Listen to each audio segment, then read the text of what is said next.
అందరికీ నమస్కారం. నా పేరు Archana. Welcome to our thoughts. ఈరోజు కథ you are mine part 91. Vaishu భుజం మీద పడ్డ చేతికి తల తిప్పి చూసింది. ఎదురుగా రామ్మూర్తి శర్మ కనిపించాడు. ఒక్కసారిగా ఆమె సంతోషానికి అవధులు లేకుండా పోయాయి. నాన్నగారు, మీరేంటి ఇక్కడ? నేనసలు నమ్మలేకపోతున్నాను. చాలా హ్యాపీగా ఉంది. మీకు ఆరోగ్యం ఎలా ఉంది అని ఎగ్జైట్ అవుతున్న వైషుని చూసి అందరూ ఆశ్చర్యపోయారు. వైషు, ఏమైంది? నాన్నగారేంటి ఇక్కడ? ఎవరు లేరు కదా అనింది పూజ. ఒక్కసారిగా ఈ లోకంలోకి వచ్చి చూడగానే నిజంగానే అక్కడ ఎవరూ కనిపించలేదు. తనకి తెలియకుండానే కళ్ళల్లో నీళ్లు తిరిగి చెంపల మీదకి జారిపోయాయి. ఏమైంది వైషు? ఎందుకు ఏడుస్తున్నావు అంటూ వచ్చాడు రిషి. ఏం లేదు రిషి అనింది. మరి ఎందుకు ఏడుస్తున్నావు? ఊరికే. ఒంట్లో బాలేదా అంటూ ఒళ్ళు చూశాడు. చల్లగానే ఉంది.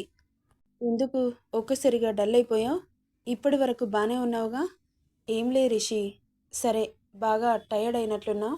పద, ఇంటికెళ్దాం అంటూ వైశ్యుని తీసుకొని ఇంటికెళ్ళిపోయాడు రిషి. తను కాస్త డిస్టర్బ్గా ఉందని అర్థమవుతుంటే ఇక పెళ్ళైన కొత్త జంటని రోహిత్ వాళ్ళ పేరెంట్స్కి అప్పగించి వాళ్ళు వెళ్ళిపోయారు. రోహిత్తో కలిసి గృహప్రవేశం చేసింది ధాత్రి. నువ్వేంటి అంతలా ఏడుస్తున్నావు? నిన్నేమైనా రోజు కొంచెం కొరికేస్తా అని భయపడుతున్నావా? అలా కొరికేస్తే నాకేం మిగులుతుంది? నిన్ను అలా చూస్తూ కడుపు నింపుకుంటాను కానీ ఆకలి అవుతుందని తినేయనులే అన్నాడు కొంటెగా చూస్తూ. అతని మాటల అర్థం బోధపడుతుంటే భుజంపై ఒక్కటిచ్చింది ధాత్రి. ఏంట్రా, నా ఏడుపు నీకు నవ్వులాటగా ఉందా? ఒకసారి అమ్మాయిలా పుట్టి చూడు, నీకే తెలుస్తుంది. మా అమ్మాయిలకి కష్టాలు. మీరు కూడా మాలాగా పెళ్ళై అత్తారింటికి వెళ్తే అప్పుడు తెలుస్తుంది. అబ్బో, ఇప్పుడు నేను మీ ఇంటికి రావాలా? సరే, వెళ్దాం పదా. నువ్వెక్కడుంటే నేను అక్కడ చాలా హ్యాపీగా ఉంటాను అన్నాడు రోహిత్. వామ్మో, ఇప్పుడు తీసుకెళ్తే నిజంగానే వచ్చేలా ఉన్నావే. అవును, వస్తానని చెబుతున్నానుగా అంటూ రూమ్ డోర్ వేశాడు. ఓయ్, ఏంటా స్పీడు? ఇప్పుడే డోర్ వేసేస్తున్నావు? తమరు మామూలు జలకిచ్చారా మరి? ఆ స్ట్రెస్ అంతా పోవాలంటే ఇప్పుడు ఇద్దరి మధ్య ఏదో ఒకటి జరగాలే అన్నాడు. ఏంటి అంటూ గుడ్లు పెద్దవి చేసుకుని షాకింగ్గా చూస్తూ ఉంది. నిజం ధాత్రి, నాకిప్పుడు స్ట్రెస్ బస్టర్ కావాలనిపిస్తోంది ఆమెను కొంటగా చూస్తూ అన్నాడు దగ్గరికి వస్తూ. నువ్వేంటి ఇలా దగ్గరికి వస్తున్నావు? లేదు, మనకింకా ఫస్ట్ నైట్కి ముహూర్తం పెట్టలేదు. నువ్వు ఇలా చేయడం తప్పు. ప్లీజ్ రోహిత్, దూరం వెళ్ళు అంటూ ఆమె వెనక్కి వెనక్కి వెళ్తుంటే రోహిత్ అవే చూపులతో ఒక్కో అడుగు ముందుకు వేస్తూ ఆమెను చేరుకున్నాడు. వెనక గోడ అడ్డుగా రావడంతో అక్కడే ఆగిపోయింది ధాత్రి.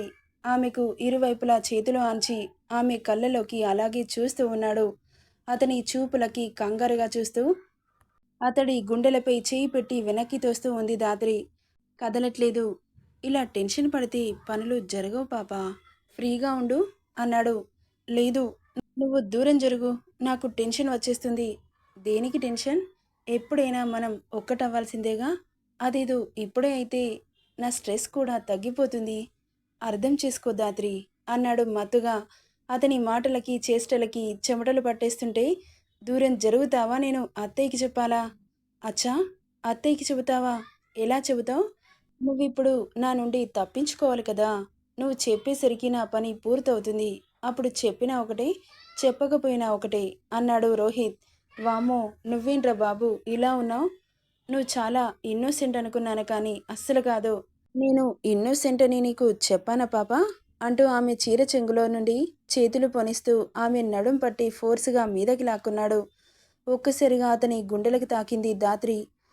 అబ్బా, ఇంత మెత్తగా ఉన్నాయి అన్నాడు హస్కీగా. ఏంటి అంటూ అరిచింది. అదే, ఉన్నావే అన్నాడు మళ్ళీ. చిచి, సిగ్గులేదు నీకు. వదులు నన్ను. నువ్వు వదలకపోతే గట్టిగా అరుస్తా. అత్తయ్య అంటూ అరుస్తుండగా ఆమె నోటిని మూసేశాడు అతని పెదాలతో. ఒక్కసారిగా గుడ్లు పెద్దవి చేసి రోహిత్ని షాక్ అయి చూస్తూ ఉంది. ఏమైందమ్మా అంటూ డోర్ దబదబా వాయిస్తున్నారు. రోహిత్కి కోపం వచ్చి ఆమె ధాత్రి పెదవిని కసుక్కున కొరికాడు. నొప్పికి కోపం వచ్చి అతన్ని గుర్రుగా చూస్తూ ఉంది. పెదవులు వీడి, ఏంటి ఇంకోసారి అరుస్తావా అన్నాడు. అరుస్తాను. నువ్వు నన్ను కొరికావని అత్తయ్యకి చెబుతాను అనింది ఏడుపు గొంతుతో. సరే వెళ్ళు, డోర్ ఓపెన్ చేసి ఇదిగో నీ కొడుకు నన్ను కొరికాడు అని చెప్పు, ఏమంటుందో చూద్దాం అని కళ్ళెగరేశాడు.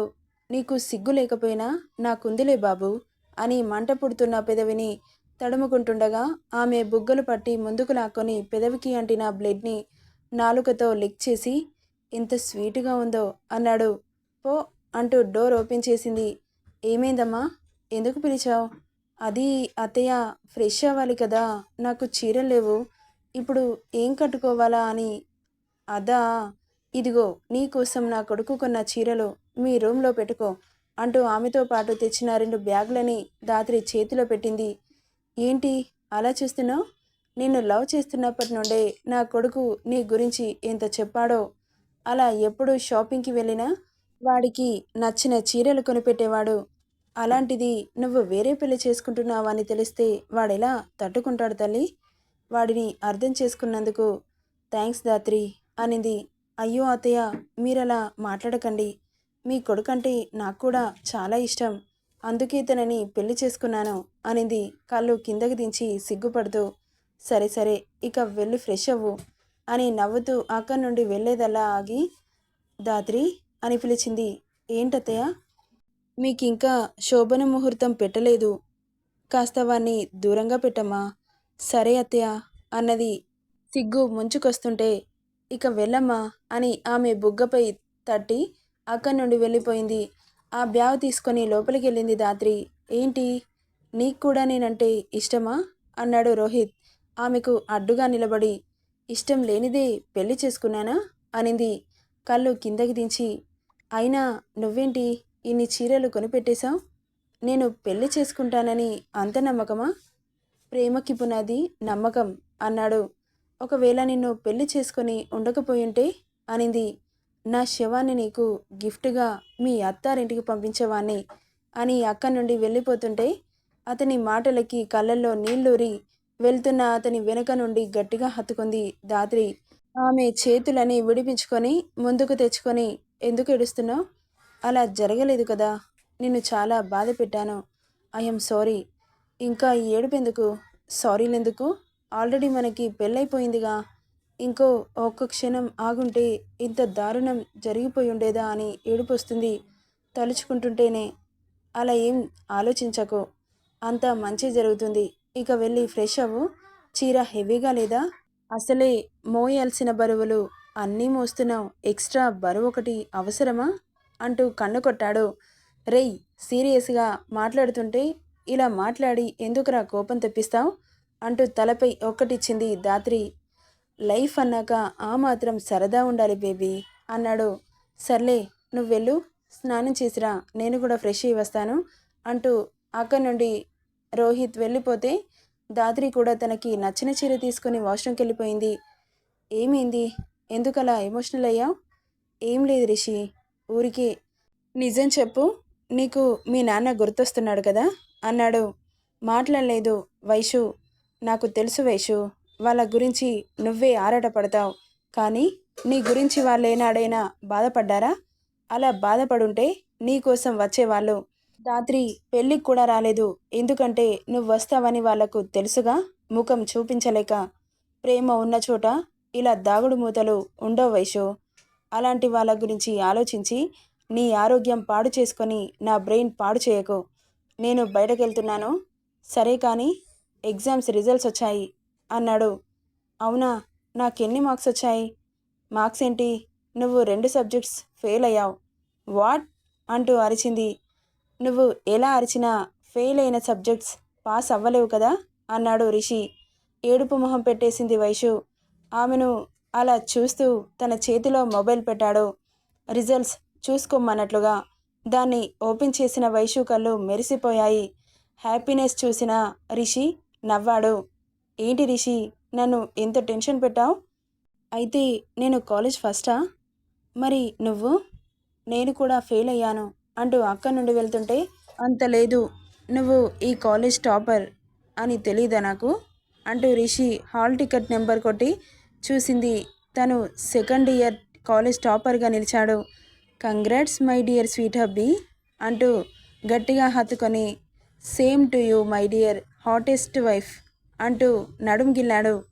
ఓయ్, ఈ టైంలో కూడా ఏంటి నీ అల్లరి పనులు అంటూ అతని చేతిపై ఒకటిచ్చింది. Very good Vaishu, next year కూడా ఇలాగే చదవాలి అంటూ బుగ్గపై ముద్దు పెట్టాడు. ఓకే రిషి, తప్పకుండా. అంతలో కింది నుండి అరుపులు వినిపిస్తుంటే, వైషు ఏంటి అరుపులు?